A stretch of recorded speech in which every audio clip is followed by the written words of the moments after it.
Hello and welcome to Digital Transformation for Humans with your host, Amy.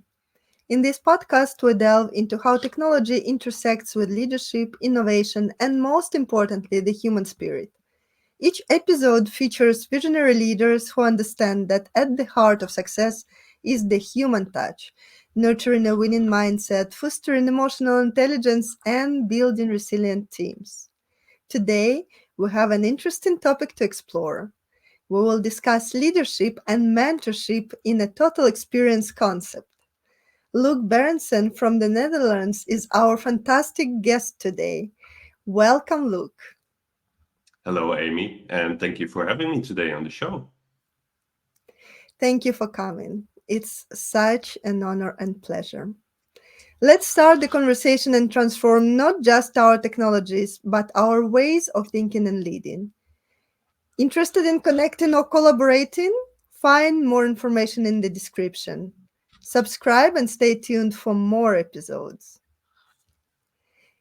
Look, I know that you have such fantastic success stories you've been presenting for so many years as a speaker, as a leader, as a thought leader, and I see you as the star in this space. So please tell a few words about yourself, your experience, your journey, and all those amazing companies you've been leading to success. Thank you, Amy. You almost made me speechless. Thank you for that. um, I've been doing so much in the last 2 decades, and I love every piece of the journey. I've been working at international firms, IKEA, Vodafone, ECCO Shoes, and now since 2 years, my own business, World Rethink. I've been speaking internationally. And for me, it's all about making others successful. Because if I'm able to make others successful, I feel I'm successful in life, even. So it's about how can I coach and sometimes mentor, sometimes teach, sometimes do a keynote, just to help everybody in the community to feel inspired or become better or tackle some life struggling questions. Um, that's me in a nutshell. Yeah. Sounds amazing.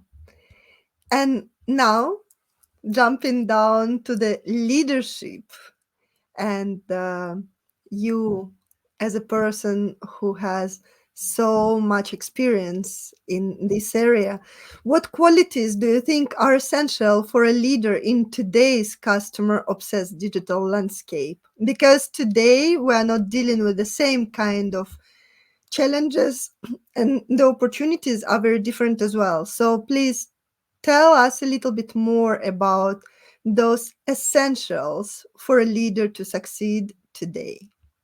Yeah. I think it's like the nail on the head. It's a perfect question because sometimes we forget we're on autopilot and we keep running, we keep doing, we don't reflect, we don't listen. So we feel it's all about the outcome and providing new solutions and tools. And if you talk about leaders in the digital landscape, it's about listening and empathy and understanding what moves your users, whether it's your team, your department, or those who are actually using your customers, your clients in the outside world. Um, and don't make it about you. It's about others. For them to be successful in life, being successful in shopping with you, being successful in asking a question to an insurance company, being successful in using your digital tool that you provided. I think that's most important. Make sure others are successful. I love your approach, and I share it because that's how it should be. And unfortunately, I still see so many egocentric leaders where everything is about them.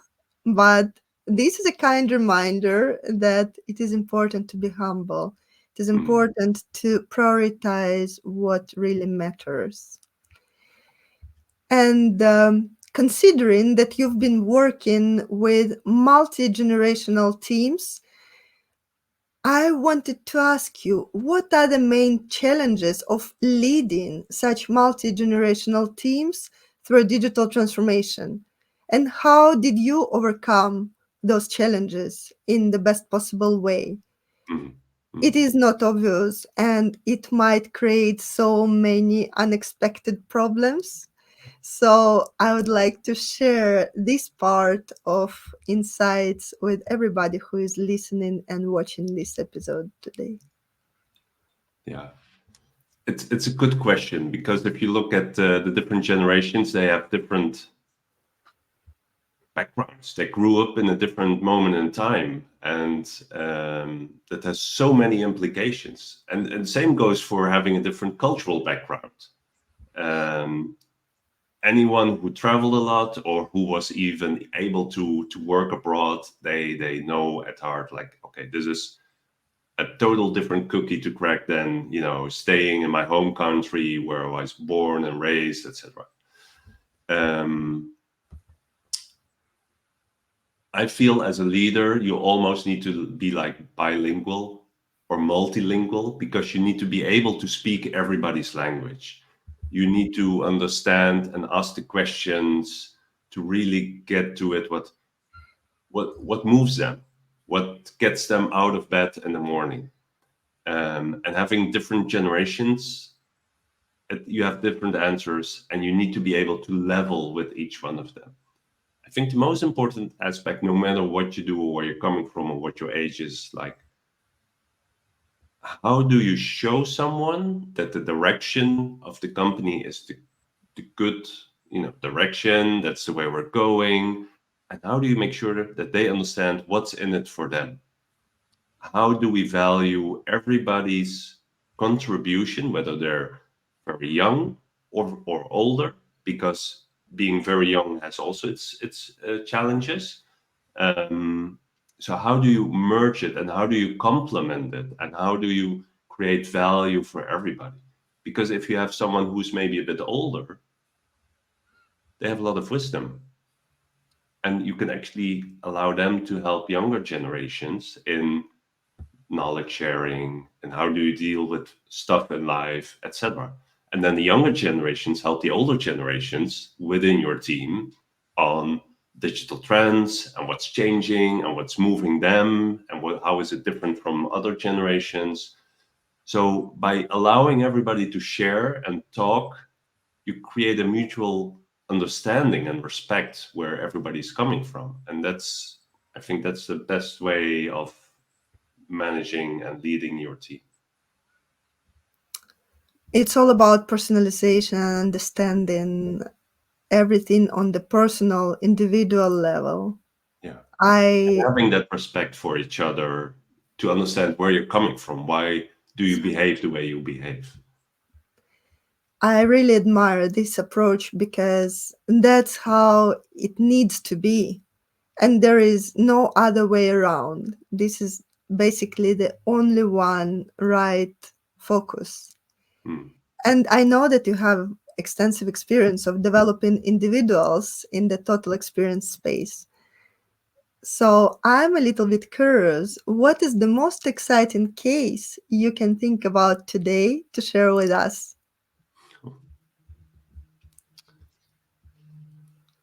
Um,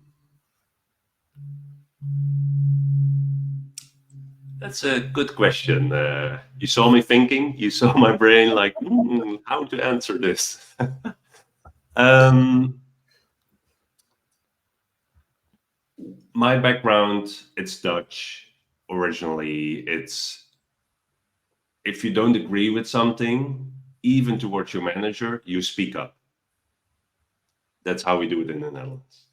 That's not definitely not how it's done in many other cultures. You never ever speak up. You even don't interrupt. You even don't speak if the manager is in the room in a meeting because the manager is in the meeting.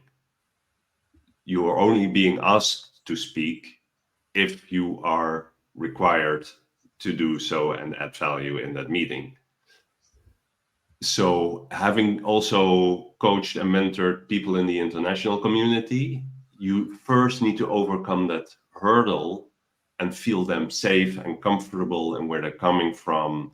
And it's about sharing stories and examples and then slowly practicing day by day by day by day for them, opening up in a different way. And even I sometimes made the mistake, like I wanted to change people, but I shouldn't change them. I should make them feel comfortable to behave in a different way than they practiced before, and then still allow them to be who they are in their core expertise, in their center of being a human, and allowing them to speak up or speak up a little bit or make certain decisions in different ways, but allowing them to find their own twist to the eventual outcome. And I think that's my biggest um, like achievement is the wrong word, but I felt like the person really grew in the role and was able to take a different behavior outside of their comfort zone, which helped them in the process, also working in a Western company. I think that's my answer.